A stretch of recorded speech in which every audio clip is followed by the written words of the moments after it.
ಜಲಜ್ಯೇಷ್ಠನಿಭಾಕಾರಂ ಜಗದೀಶಪದಾಶ್ರಯಂ ಜಗತೀತಲವಿಖ್ಯಾತಂ ಜಗನ್ನಾಥಗುರುಂ ಭಜೆ. ಹರಿಕಥಾಮೃತಸಾರ ಗುರುಗಳ ಕರುಣದಿಂದಾಪನಿತು ಪೇಳುವೆ, ಪರಮ ಭಗವದ್ಭಕ್ತರಿದನಾದರದಿ ಕೇಳುವುದು. ಪಾದಪಗಳಡಿಗೆರೆಯೇ ಸಲಿಲವು ತೋರು, ಕೊಂಬೆಗಳುಬ್ಬಿ ಪುಷ್ಪಸ್ವಾದು ಫಲವೀವಂದದಲ್ಲಿ ಸರ್ವೇಶ್ವರನು ಜನರಾರಾಧನೆಯ ಕೈಕೊಂಡು ಬ್ರಹ್ಮಭವಾದಿಗಳ ನಾಮದಲ್ಲಿ ಫಲವಿತ್ತು ಆದರಿಸುವನು ತನ್ನ ಮಹಿಮೆಯ ತೋರಗೊಡ ಜನಕ್ಕೆ. ಭಗವಂತನ ಇರುವನ್ನು ನಾವು ಹೇಗೆ ಅನುಸಂಧಾನ ಮಾಡಬೇಕು ಅನ್ನುವ ಬಗ್ಗೆ ಹೊಗೆ ಅಗ್ನಿಗಳ ಒಂದು ಅನುಮಾನವನ್ನು ತರ್ಕವನ್ನು ತಿಳಿಸಿ ಭಗವಂತನ ಅನುಸಂಧಾನ ಮಾಡುವುದನ್ನು ತಿಳಿಸಿದ ಜಗನ್ನಾಥದಾಸರು ಮತ್ತೊಂದು ಥರದ ಅನುಸಂಧಾನವನ್ನು ಕೊಡ್ತಾರೆ. ತನ್ನ ಮಹಿಮೆಯ ತೋರಗೊಡ ಜನಕ್ಕೆ. ನಮಗೆ ಅವನ ಮಹಿಮೆ ಗೊತ್ತಾಗಲ್ಲ, ಅವನ ವ್ಯಾಪ್ತಿ ತಿಳಿಯಲ್ಲ, ಅವನ ಇರುವು ತಿಳಿಯಲ್ಲ, ಅವನ ಕರ್ತೃತ್ವ ಅನುಸಂಧಾನಕ್ಕೆ ಬರಲ್ಲ. ಅಲ್ಲ, ಅವನು ಅದನ್ನು ತಿಳಿಸ್ಲಿಕ್ಕೆ ಬಯಸಲ್ಲ ಅಂತಾನೆ. ಎಲ್ಲರೂ ಇದನ್ನು ತಿಳಿಯಬಾರದು. ಯಾರು ತಿಳಿಯಬೇಕೋ ಅವರು ತಿಳಿಬೇಕು.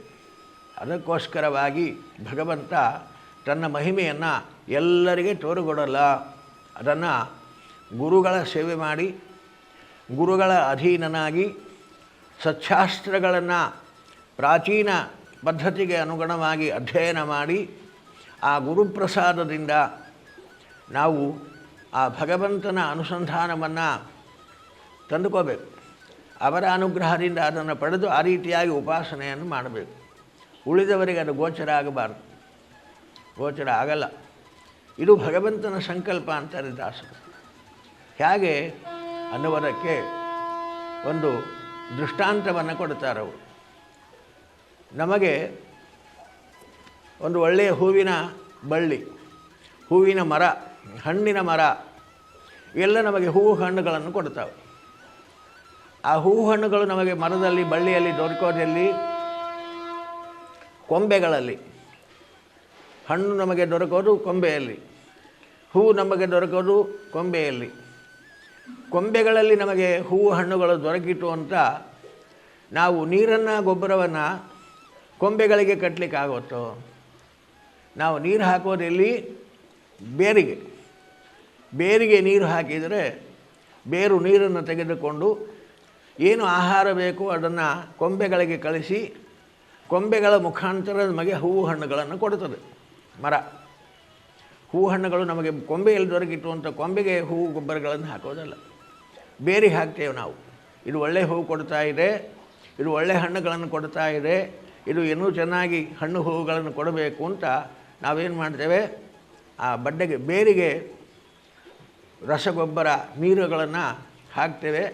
ಅದನ್ನು ಸ್ವೀಕಾರ ಮಾಡಿದ ಮರ ನಮಗೆ ಆ ಶಾಖೆಗಳಿಗೆ ಮುಖಾಂತರ ಫಲವನ್ನು, ಪುಷ್ಪವನ್ನು ಕೊಡುತ್ತದೆ. ಇದು ಜಗತ್ತಿನಲ್ಲಿ ನಾವು ಕಾಣ್ತಾ ಇದ್ದೇವೆ. ಹಾಗೆ ಈ ಜಗತ್ತೊಂದು ವೃಕ್ಷ. ಊರ್ಧ್ವಮೂಲ ಮಧಶಾಖಂ ಅಶ್ವತ್ಥಂ ಪ್ರಾಹುರವ್ಯಯಂ ಅಂತ ಕೃಷ್ಣ ಗೀತೆಯಲ್ಲಿ ಹೇಳುವಾಗ ಈ ಜಗತ್ತನ್ನು ಒಂದು ವೃಕ್ಷಕ್ಕೆ ಹೋಲಿಸ್ತಾನೆ. ಈ ಜಗದ್ವೃಕ್ಷದಲ್ಲಿ, ಈ ಜಗದ್ವೃಕ್ಷಕ್ಕೆ ಮೂಲ ಬೇರು ಯಾರು ಅಂದರೆ ಊರ್ಧ್ವ ಮೂಲಂ. ಊರ್ಧ್ವ ಎಲ್ಲಕ್ಕಿಂತ ಎತ್ತರದಲ್ಲಿ ಇರತಕ್ಕಂತಹ ಅತ್ಯತಿಷ್ಠ ದಶಾಂಗುಲಂ, ಎಲ್ಲವನ್ನು ಮೀರಿ ನಿಂತ ಸರ್ವೋತ್ತಮನಾದ ನಾರಾಯಣ, ಅವನೇ ಈ ಜಗದ್ವೃಕ್ಷದ ಮೂಲ, ಊರ್ಧ್ವ ಮೂಲಂ. ಅಧಶಾಖಂ, ಉಳಿದ ದೇವತೆಗಳೆಲ್ಲ ಈ ಮರದ ಶಾಖೆಗಳ ರೂಪದಲ್ಲಿ ಇದ್ದಾರೆ. ಇದು ಗೀತೆಯ 15ನೇ ಅಧ್ಯಾಯ ಪುರುಷೋತ್ತಮ ಯೋಗದಲ್ಲಿ ಕೃಷ್ಣ ತಿಳಿಸುವ ಕ್ರಮ. ಹೀಗೆ ಜಗದ್ವೃಕ್ಷಕ್ಕೆ ಮೂಲ ಬೇರು ನಾರಾಯಣನಾದರೆ ಉಳಿದೆಲ್ಲ ದೇವತೆಗಳು ಕೂಡ ಶಾಖೋಪಶಾಖೆಗಳು.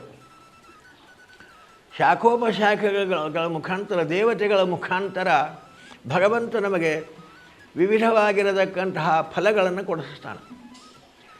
ಆರೋಗ್ಯಂ ಭಾಸ್ಕರಾದಿ ಛೇತ್, ಹೀಗೆಲ್ಲ ನಾವು ಮಾತುಗಳನ್ನು ನೋಡ್ತೇವೆ. ನಮಗೆ ಆರೋಗ್ಯ ಬರಬೇಕಾದ್ರೆ ಸೂರ್ಯನನ್ನು ಆರಾಧನಾ ಮಾಡಬೇಕು. ಶ್ರಿಯಮಿಚ್ಛೇದ್ ಹುತಾಶನಾಥ್, ಸಂಪತ್ತು ಬೇಕು ಅಂತ ಅಪೇಕ್ಷೆ ಇದ್ದರೆ ಅಗ್ನಿಯನ್ನು ಆರಾಧನೆ ಮಾಡಿರಿ. ಹೀಗೆ ನಮಗೆ ಬೇರೆ ಬೇರೆ ದೇವತೆಗಳ ಆರಾಧನೆಯಿಂದ ಬೇರೆ ಬೇರೆ ಫಲಗಳನ್ನು ಪಡೆಯೋದನ್ನು ನಾವು ಶಾಸ್ತ್ರಗಳಲ್ಲಿ ನೋಡ್ತೇವೆ. ಆಯಾ ದೇವತೆಗಳು ನಮಗೆ ಆರೋಗ್ಯವನ್ನು ಸಂಪತ್ತನ್ನು ಕೊಡ್ತಾರಲ್ಲ, ಯಾವಾಗ ಕೊಡ್ತಾರೆ? ನಮಗೆ ಅವರೇ ಕೊಟ್ಟಂತೆ ಕಾಣುತ್ತದೆ. ಆದರೆ ಶಾಸ್ತ್ರಕಾರರು ಹೇಳ್ತಾರೆ ಅವರೇ ಕೊಡೋದು. ಅವು ಶಾಖೆಗಳು, ಜಗದ್ವೃಕ್ಷದ ಶಾಖೆಯಲ್ಲಿರ್ತಕ್ಕಂಥವ್ರು ಅವರು, ಶಾಖೋಪಶಾಖೆಗಳು ದೇವತೆಗಳು. ಕಾರಣ ಇದಕ್ಕೆ ಮೂಲ ನಾರಾಯಣ, ಊರ್ಧ್ವಮೂಲಂ. ಆದ್ದರಿಂದ ನಾರಾಯಣನ ಆರಾಧನೆಯನ್ನು ಮಾಡಿದಾಗ, ಸರ್ವತಂತ್ರ ಸ್ವತಂತ್ರನಾದ ಭಗವಂತನನ್ನು ನಾವು ಉಪಾಸನೆ ಮಾಡಿ ಅವನನ್ನು ಪೂಜಿಸಿದಾಗ ಅವನು ಪೂಜೆ ಸ್ವೀಕಾರ ಮಾಡಿ ಆಯಾ ದೇವತೆಗಳ ಮುಖಾಂತರ ನಮಗೆ ಫಲವನ್ನು ಕೊಡ್ತಾನೆ. ಯಾವುದೇ ದೇವತೆಯ ಆರಾಧನೆ ಮಾಡಿದರೂ ಕೂಡ ಸ್ವತಂತ್ರವಾಗಿ ಅವರ ಪೂಜೆ ಇಲ್ಲ. ಅಂತರ್ಯಾಮಿಯಾದ ಭಗವಂತನ ಆರಾಧನೆಯನ್ನು ಮಾಡಬೇಕು. ಅವನು ಮೂಲ, ಅವನು ಬೇರು ಜಗದ್ವೃಕ್ಷಕ್ಕೆ.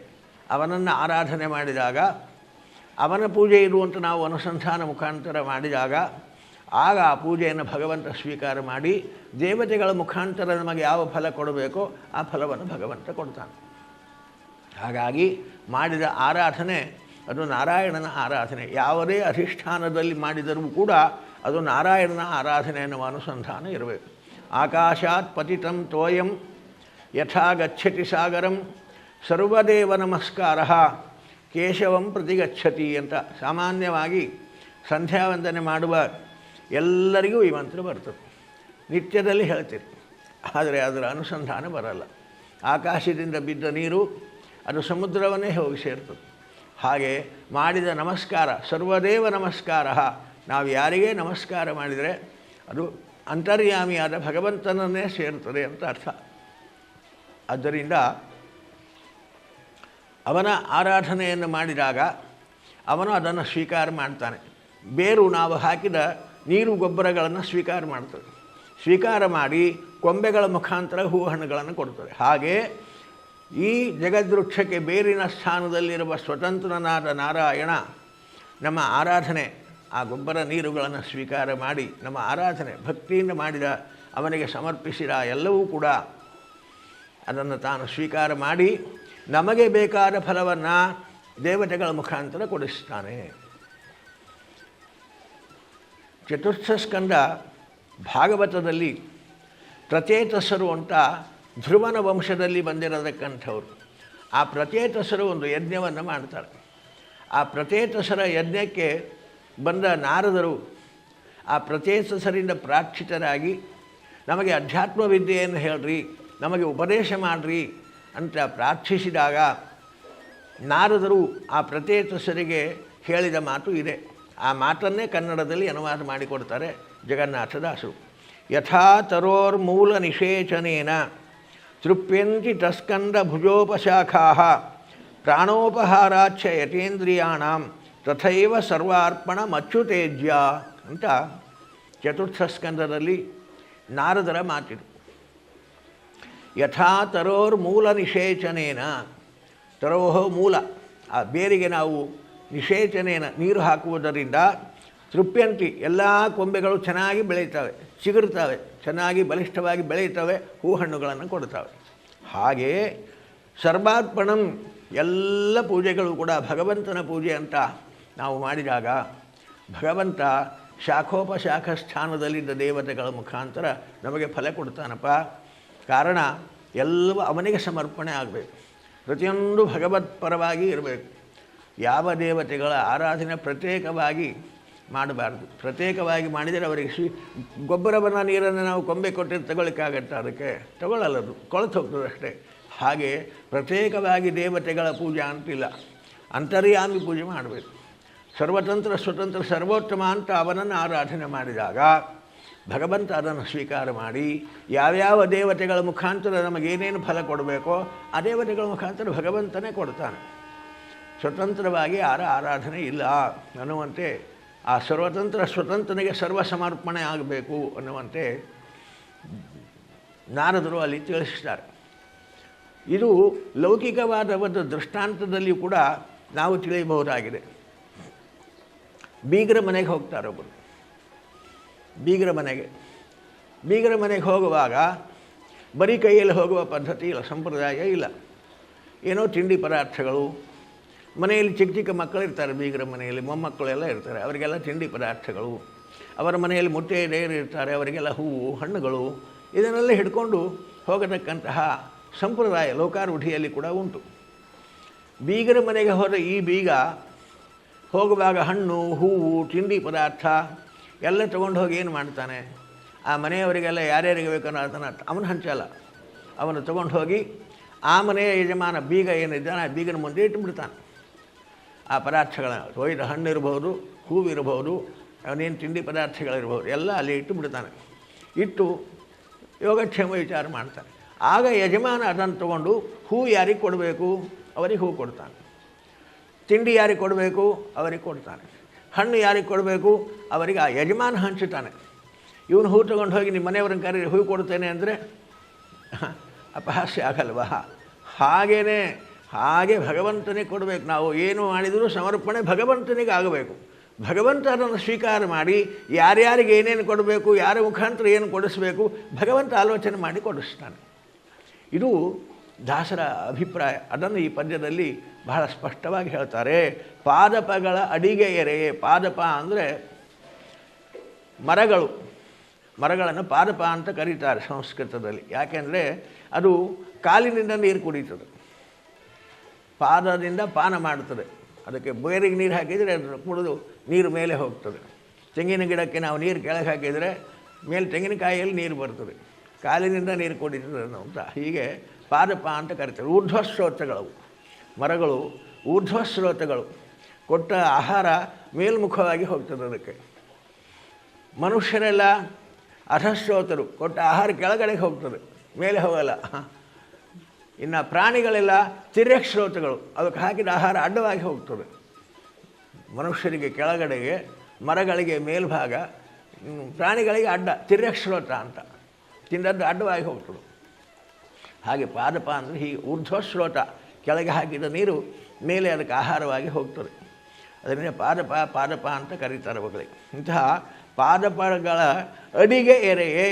ಆ ಬೇರಿಗೆ ನಾವು ನೀರನ್ನು ಹಾಕಿದಾಗ ಸಲಿಲವು ತೋದು, ಆ ಬೇರು ತಾನು ಚೆನ್ನಾಗಿ ತೊಯ್ದು, ಅದು ತೊಯ್ದಾಗ ಕೊಂಬೆಗಳು ಉಬ್ಬಿ, ಕೊಂಬೆಗಳು ಅಭಿವೃದ್ಧಿಯನ್ನು ಹೊಂತವೆ, ಚಿಗುರುಗಳು ಬಿಡ್ತದೆ. ಆ ಚಿಗುರಿನ ಮುಖಾಂತರ ಪುಷ್ಪ ಸ್ವಾದು ಫಲ ಬೀವಂದದಲ್ಲಿ ಒಳ್ಳೆ ಸುವಾಸನೆ ಹೂಗಳು, ರುಚಿಯಾದ ಹಣ್ಣುಗಳು ಆ ಮರ ಕೊಡ್ತದೆ, ಆ ಮರದ ರೆಂಬೆಗಳು ಕೊಡ್ತದೆ. ಹಾಗೆಯೇ ಸರ್ವೇಶ್ವರನು, ಸ್ವತಂತ್ರ ಸರ್ವೋತ್ತಮನಾದ ನಾರಾಯಣನು ಜನರ ಆರಾಧನೆಯ ಕೈಕೊಂಡು ನಾವು ಮಾಡಿದ ಆರಾಧನೆ ಪೂಜಾದಿಗಳನ್ನು ತಾನು ಸ್ವೀಕಾರ ಮಾಡಿ ಬ್ರಹ್ಮಭವಾದಿಗಳ ನಾಮದಲ್ಲಿ ಬ್ರಹ್ಮ, ರುದ್ರ, ಇಂದ್ರ, ಅಗ್ನಿ ಮೊದಲಾದ ಹೆಸರಿನಿಂದ ತಾನೇ ಕರೆಸಿಕೊಂಡು ಆಯಾ ದೇವತೆಗಳ ಒಳಗೆ ತಾನಿದ್ದು ಆ ದೇವತೆಗಳ ಮುಖಾಂತರ ಫಲವ ಇಟ್ಟು ಆಧರಿಸುವನು. ಆ ಫಲಗಳನ್ನು ಭಗವಂತ ಆ ದೇವತೆಗಳ ಮುಖಾಂತರ ನಮಗೆ ಕೊಡ್ತಾನೆ. ಹೀಗಾಕೆ ತನ್ನ ಆರಾಧನೆ ಮಾಡಿದ್ದಾರೆ ಅಂತ ತಾನೇ ಫಲ ಕೊಡಬಹುದಲ್ಲ ಭಗವಂತ? ಅವನೇ ಕೊಡ್ತಾನೆ, ಆ ದೇವತೆಗಳ ಅಧಿಷ್ಠಾನದಲ್ಲಿದ್ದು ಕೊಡ್ತಾನೆ. ಯಾಕೆ ಹೀಗೆ ಮಾಡ್ತಾನೆ ಅಂದರೆ ಇದೇ ತಿಳಿಯಬೇಕಾದದ್ದು ಅಂತ ದಾಸರು ತನ್ನ ಮಹಿಮೆಯ ತೋರಗೊಡ ಜನಕ್ಕೆ. ಎಲ್ಲರಿಗೂ ಇದು ಅನುಸಂಧಾನ, ಇದು ರಹಸ್ಯವಿದ್ದೆ. ಭಗವಂತ ಸರ್ವಕರ್ತ, ಭಗವಂತ ಸರ್ವತಂತ್ರ ಸ್ವತಂತ್ರ, ಸಕಲರಿಗೂ ನಿಯಾಮಕ ಅನ್ನುವ ಉಪಾಸನೆ ಇದು ಮೋಕ್ಷೋಪಯೋಗಿಯಾದ ಸಾಧನೆಗೆ ಕಾರಣ ಇದು ಮೋಕ್ಷಯೋಗ್ಯರಾದ ಚೇತನರಿಗೆ ಮಾತ್ರ ತಿಳಿಯಬೇಕಾದ ರಹಸ್ಯ. ಉಳಿದವರಿಗೆ ಇದು ತಿಳಿಯಲ್ಲ. ಕಾರಣ ಉಳಿದವರಿಗೆ ಅದನ್ನು ತೋರಗೊಡದೆ ತಿಳಿಯಲ್ಲ. ಯಾಕಂದರೆ ನಾವು ತೋರಗೊಡಲ್ಲ. ಆ ಯೋಗ್ಯತೆಯಲ್ಲಿ ಮೋಕ್ಷಕ್ಕೆ ಹೋಗುವ ಯೋಗ್ಯತೆ ಇಲ್ಲ ಆ ಚೇತನನಲ್ಲಿ. ತಮೋಯೋಗ್ಯನಾದ ಚೇತನ ಇದನ್ನು ನಾವು ತೋರಗೊಡೋದೇ ಇಲ್ಲ. ಅಂತರ್ಯಾಮಿಯಾದ ಭಗವಂತನಿಗೆ ಅರ್ಪಿಸಿದರೆ ಈ ಅಧಿಷ್ಠಾನಕ್ಕೇನು? ಎಲ್ಲ ದೇವತೆಗಳ ಅಂತರ್ಯಾಮಿಯಾದ ಭಗವಂತನಿಗೆ ಸಮರ್ಪಣೆ ಮಾಡ್ತಾ ಹೋದರೆ ಆ ದೇವತೆಗಳಿಗೇನು?